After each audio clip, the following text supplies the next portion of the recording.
Good afternoon, everyone. Welcome to Hispanic Heritage Month at the White House. The theme for today is Latinos Leading. My name is Cristobal Alex. I'm the White House Deputy Cabinet Secretary. I'll be your moderator today. Let me start off by just saying very briefly, Hispanic culture is part of American culture. We celebrate that every single day here at the White House and throughout this administration, and especially this month. Hispanic Heritage Month is about celebrating the contributions of Latinos, whether that's in our jobs, our economy, our arts, our culture, in science, in our military, in our democracy. It's also about honoring and remembering the journeys of our families and the sacrifices that they've made. But it's not all about a celebration. Let's be honest with each other. Hispanics have been through a lot during this pandemic.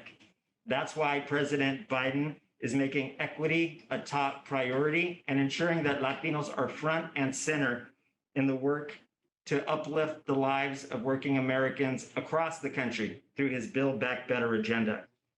President Biden's historic cabinet reflects the diversity of our nation. He's a man of his word. He said he wants this administration to look like the country, to reflect the country, and it certainly does. We're very proud of our historic cabinet that includes 4 Hispanics who are leading on key policy issues. And I'm honored to have them with us here today. To my right is Secretary Becerra, Secretary of Health and Human Services, Dr. Cardona, the Secretary of Education. In just a little while, Ali Mayorkas will be joining us, the Secretary of Homeland Security, and of course, Isabel Guzman, the Administrator of the Small Business Administration. Thank you for joining us today. I'm going to start us off by asking 2 quick questions to our guests, and then we're going to go to our audience for more questions. So my first question is, tell me about how your career journey got you to this leadership moment. Go ahead, Secretary Becerra. Well, I suspect, like the other members of the cabinet, Cristobal, it was more a matter of just always believing that you could do more and make a difference. For me, it's always been about trying to pay back. I am, as I always tell folks, first in my family to get to go to a university, get that college diploma. I have an experience where no one would have expected me to be able to become a professional the way I did. And so for me, it's always a matter of saying, thank you. And so probably the first thing I should do is say thank you to those who are watching, because I know some of you made calls when you were hearing about who the president might nominate for different positions. I know a lot of you probably were in there weighing in saying, you got to get the administrator to be Guzman. You got to get the Secretary of Education to be Cardona. You got to get, maybe Javier Becerra in there. And so I thank you for what you've done. But it's one of those journeys where if you just try to make a difference and pay back, you get rewarded. Thank you. Dr. Cardona. That's great. Thank you. And happy Hispanic Heritage Month. What an honor to be here and to be a part of this program. Thank you for doing this. For me, my life's journey, similar to my colleague over here, Javier, I came from a family that was committed to working hard, to providing opportunities for the next generation and to serve the community. So my parents came from Puerto Rico when they were very young, and they tried to make opportunities for their children here in the mainland. And for me, that opportunity was through schools. I had a teacher that tapped me on the shoulder and said, consider education. I knew I wanted to serve the community that gave me so much. So I became a teacher, then a principal, and kind of just went up the ranks there in the same community where I was born and raised. It's really about service for me. And that's something that was modeled by my parents and by a lot of my Puerto Rican family, that they give back to the community that's given them so much. So that's what kind of got me going.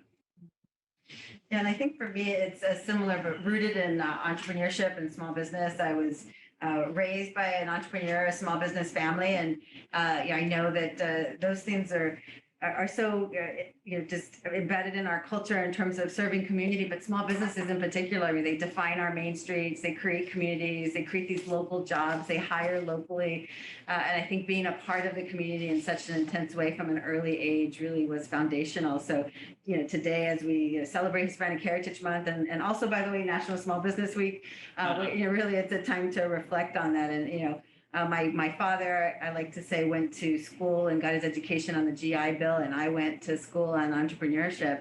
And I think we always, you start small, dream big. But I couldn't have dreamed this position, but really, I think it was formative along my way that I was always trying to be that voice and that advocate. My mom always instilled in me to speak up for myself and to speak up for others. And I think being an advocate for small businesses, I think just became second nature to me because I had such passion and understanding for what it takes to start and the grit and determination it takes to grow that I naturally fell into it. And it's been such an honor to serve in this cabinet, this diverse cabinet, as well as this administration with President Biden and Vice President Harris's commitment to small business and opportunity and really helping us all achieve the American dream. Thank you, Administrator. Right before we started this roundtable, we had a closed press event just for appointees. And it was beautiful to see the mosaic on the screen of Latinos in leadership positions throughout the administration. So I want to come back and ask our panel here, why is it so important to have Latinos like yourselves at the table making these critical these decisions that affect so many in our community and beyond? Well, because the range of options and the choice that we make will set the course for the country for a long time. There's not just one answer. And it's a question of which choice will be selected. And if you've got a diversity of views, a diversity of experience in the room, working with the president, the chances are you're going to hit the sweet spot with your final decision. Because if you've incorporated people who come from the various experiences, you're not going to leave people out. And it used to be the case where I think we would look at the table of leaders and say, we're not sitting there. I think President Biden did us a great favor as Latinos and made sure we were sitting at the table. I appreciate that, Secretary. The very first time I met you when I moved to Washington, it was actually in this building. And I was wide-eyed and amazed by just being here. And I was so impressed by you because in that meeting, you were calling to task everybody in the room to do better to make sure that our voices were heard and that we had our gente around the table. So thank you for all of your continuing to this day. Secretary. Yeah, my upbringing and my cultural experiences have really influenced my whole career trajectory. Being bilingual and bicultural allowed me to see things differently and understand different perspectives and listen differently because I understand there's different ways of doing things. And that's why I think, regardless of where I'm having conversation, from the barrio to the briefing room, it's the same thinking. Like people come in with different strengths, and having grown up in a bicultural home in an environment that was very diverse gave me an opportunity to look at different perspectives and really make sure that we're working collaboratively to get to the best end result. And as you said, I think that was intentional design by the president to make sure the cabinet reflects the diversity of our country. So we have unique perspectives and different backgrounds as we make decisions in my case, for the students across the country. Thank you. And we're so lucky to have you in that role with over a quarter of students, as I understand, in public schools being Latino, having you there fighting for us every single day. Administrator. I think it's really respect my colleagues' answers there because I think that's true. It does really define who we are and what the ideas that we bring to the table. And we know that diverse teams perform better. And so I think it was an enlightened decision to, especially considering the trajectory of our country. On small business in particular, Latinos are starting businesses at the highest rates, and especially the women of our community. And so with those high rates, we need to be able to, from our own perspective, see what it takes to become an entrepreneur from different communities that maybe face different barriers, and being able to put yourself in their shoes and relate. And so I bring all my personal experiences to the table for multiple communities to really relate to and understand what it means to come from what I like to call these underdog communities that have had to really use all their grit, determination, all their resources, get creative. That's really entrepreneurship in its essence to be able to perform with limited and still achieve success. That's great. Thank you. Thank you. What I want to do next is now turn to our audience, our virtual audience here. First, we have a question for Secretary Becerra from Veronica Flores Diaz, who's a registered nurse and dreamer based in Chicago. Turning to you.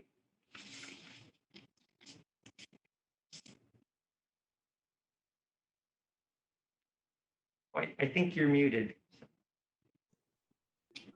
Hello, good afternoon, everyone.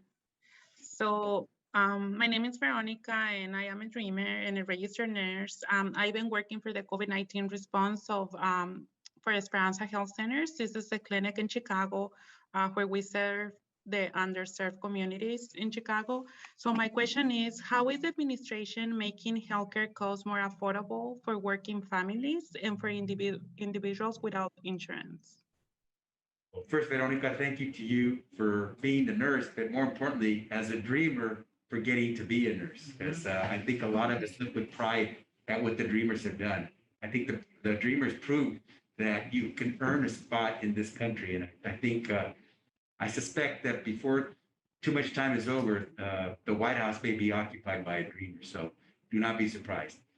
In terms of the question, what I will tell you is that if you look at what has happened on COVID, you'll see the difference that the president has made, that we can all make. It wasn't always the case that everyone in America, whether you were a citizen or not, regardless of your income, your zip code, or your status, you would have access to the services and programs that were made available by the U.S. government. President Biden hasn't asked, show me your papers in order to get a vaccine. He has vaccinated everyone. President Biden isn't saying that we're not going to reach out to you to try to make sure that you stay safe when it comes to all the policies, whether it's masking, the social distancing, getting to go to school. It is for everyone. And right now, we are doing not just the COVID work to make sure that people get on board. And by the way, Latinos are now oversubscribing when it comes to getting the vaccination, because I think they're seeing how important it really is. So our numbers are going up in terms of vaccination. But at the same time, today we announced the results of the president's special enrollment period under the Affordable Care Act to try to get more people on board. Last year around this time, about 10% of the people who were getting new insurance policies under the Affordable Care Act, Obamacare, were Latinos.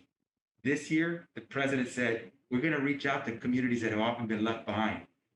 The number of Latinos who subscribed this year, double what we saw last time. 20% of all those who came on board to get a new policy were Latinos. That wasn't an accident.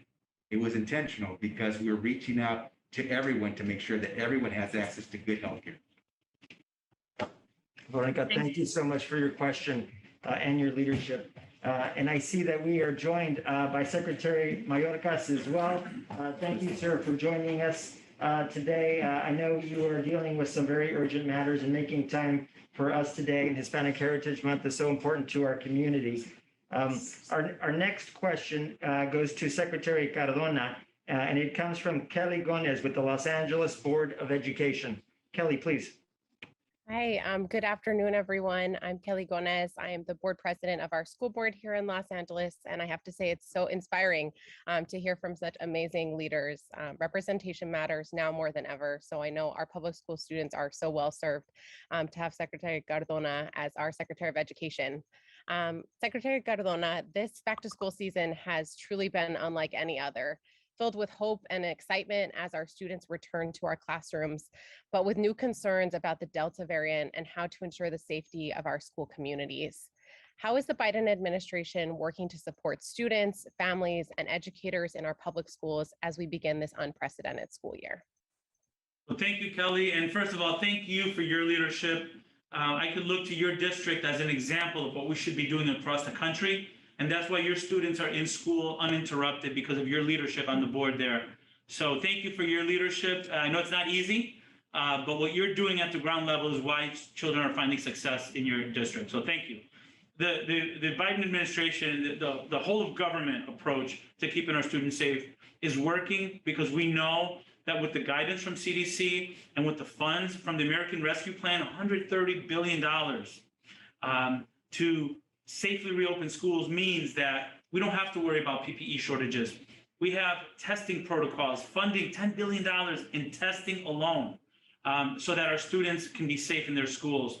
There's funds there for air quality improvements. We know vaccinations work. So the president was quick to announce a vaccination challenge for colleges and for schools.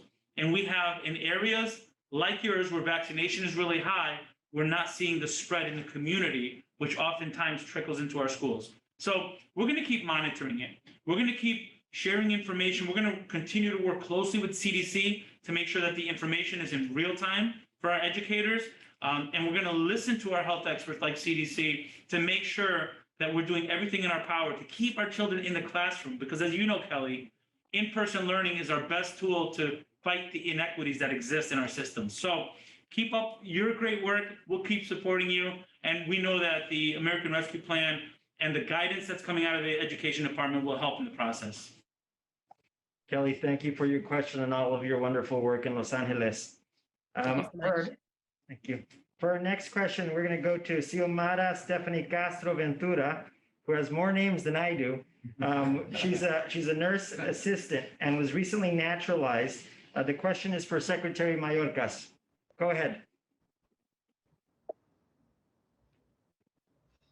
Good afternoon. I'm Xiomara Castro, a new foreign United States citizen at the White House under the invitation of President Biden. My citizenship has allowed me to feel a new freedom and increased security for my family and has given me the right to vote. And I would like to ask them a question. Prior discriminated against Xiomara, I'm sorry to interrupt you. protections for immigrants, nor Forgive me, we're losing you just a little bit. Would you mind repeating the question, please? Maybe she turns off her video. I don't know. Yeah, try once more and perhaps turn off the video as Secretary Becerra suggested.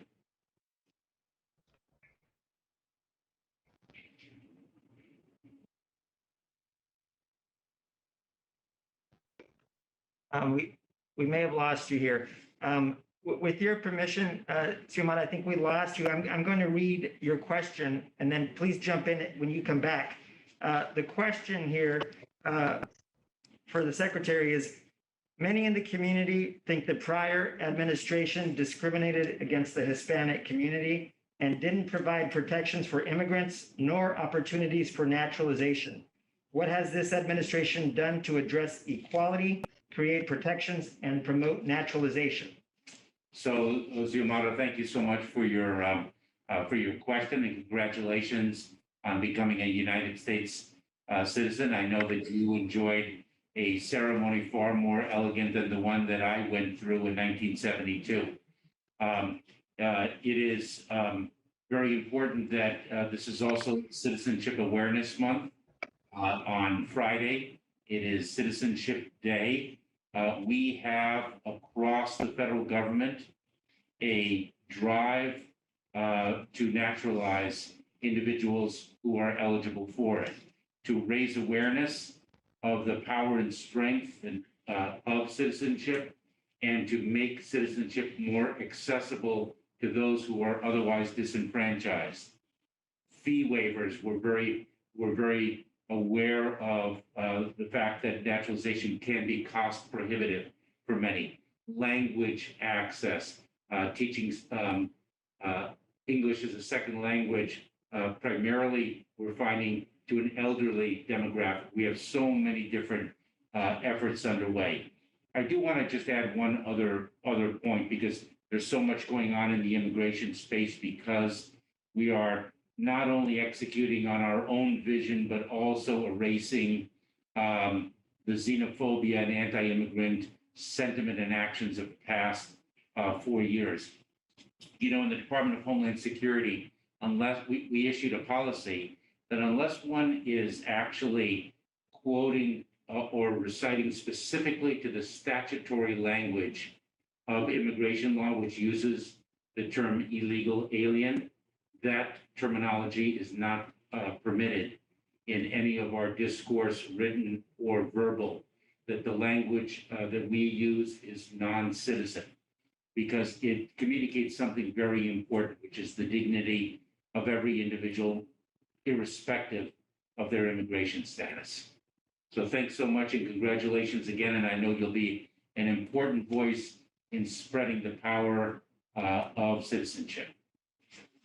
Thank you, Secretary. It means so much to the community to have you in this role, leading efforts on naturalization, leading efforts to keep us safe.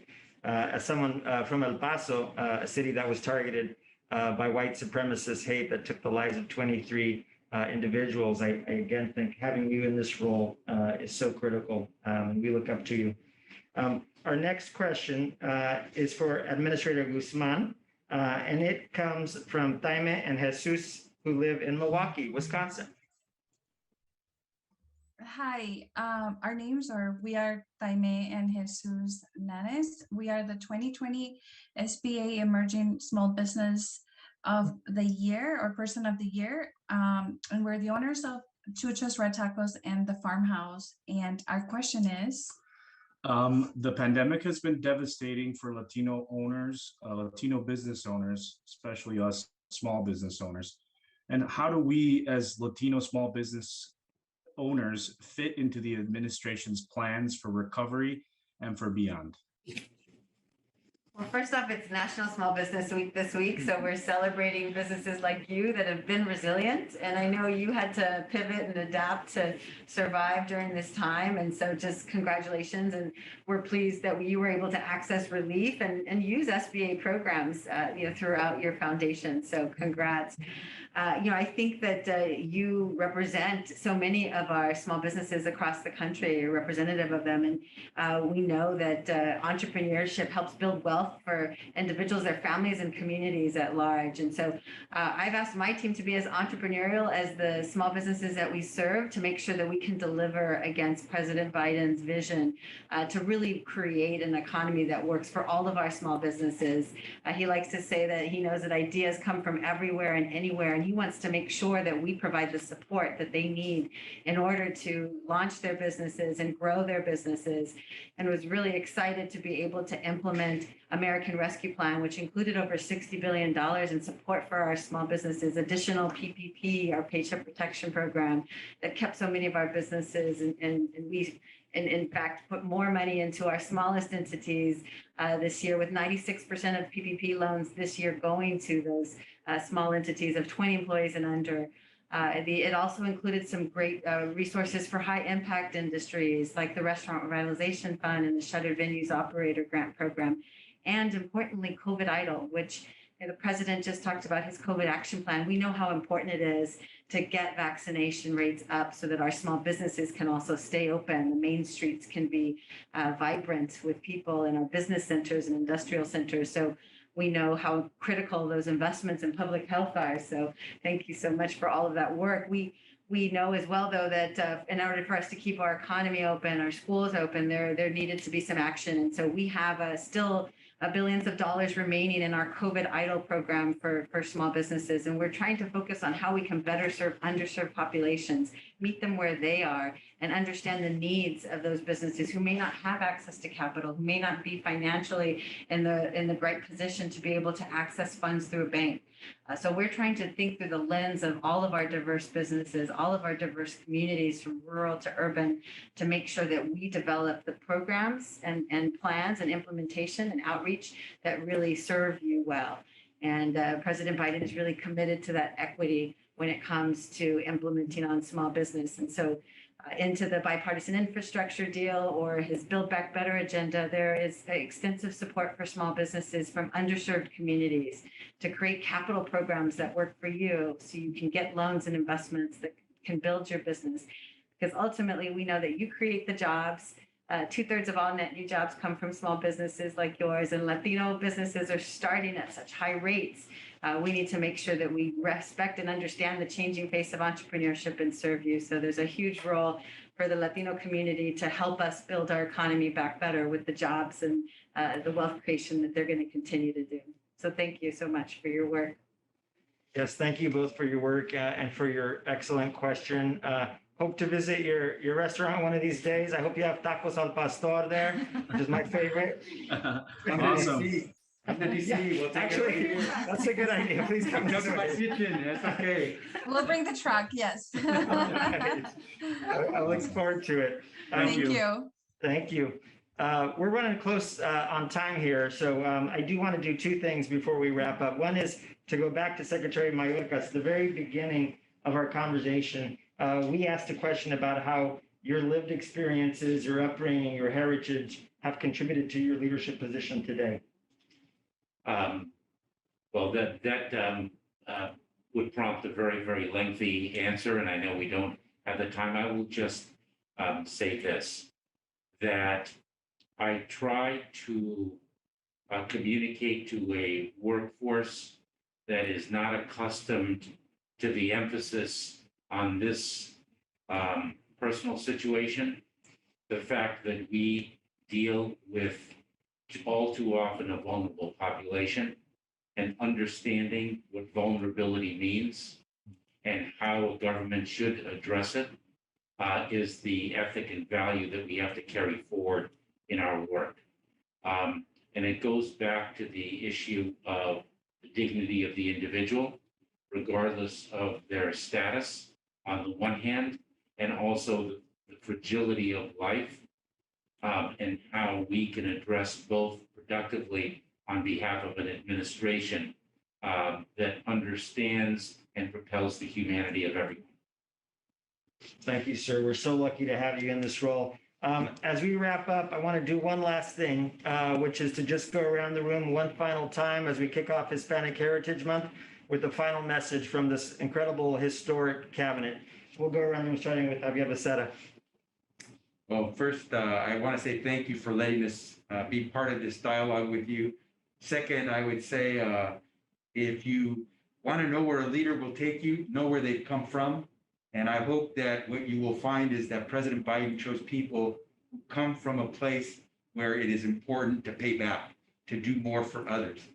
The second thing I'd say is I would only leave you with one word, which I grew up with, which I tell people about all the time, because to me, it really encapsulates what this is all about, at least for me.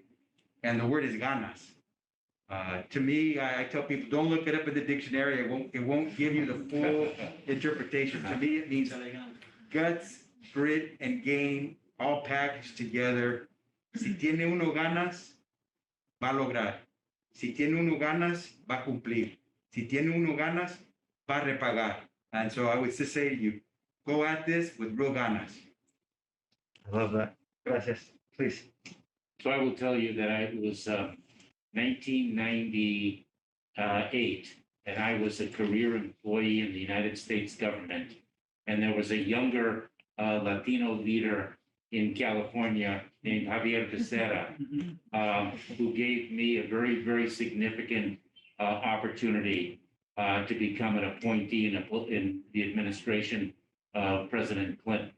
And now I am sitting across the table from Secretary Becerra, and I am sitting across the table from an individual, Cristobal, who I don't know if all of you know and understand is a real engine of progress for our community and ensuring that the well-being of our community is uppermost in the minds of everyone in the White House.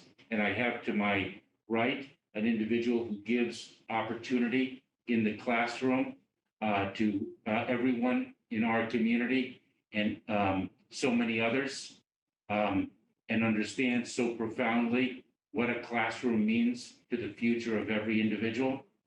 And Secretary Guzman, who provides a path to prosperity regardless of current status. It's all about the future. Great. And you know, for me, we're as American as apple pie or rice and beans or frijoles or whatever you call them, but the biculturalism is our superpower. And we're able to be effective in our role because we embrace that, and we're in a community that accepts and respects and celebrates that. As we celebrate Hispanic Heritage Month, it's a moment to reflect on how those values and that upbringing are influencing our ability to do our job. And when I'm around these colleagues here, I just feel more empowered to embrace the Latino-ness and understand that that's why we're here, and that we're going to do our jobs better because we're able to engage as a bilingual, bicultural, and just understanding our upbringings and how that influenced where we are. So what a great moment to reflect on Hispanic Heritage Month and be around people that understand it and live it every day. So thank you for this opportunity, Cristóbal. Great. Well, it is time to reflect on Hispanic Heritage Month and all the contributions, the great contributions that so many incredible leaders are paving the way with. And I know that, recently in my travels, as we're celebrating small businesses and speaking to some of these great entrepreneurs, what rings true to me is that we all have to stay true to who we are as people and bring that to the table because it adds such value in whatever sector you're in and whatever pursuit that you're challenging yourself with. I think that we have to remember the value that we bring to the table and above all, just that grit and determination, that ganas that we all grew up with to just continue to try to do better for ourselves and our families and our communities is what really carries our impact on the American dream and America broadly. Thank you all so much for your thoughtfulness and for your leadership. And thank you all for joining us today. Gracias.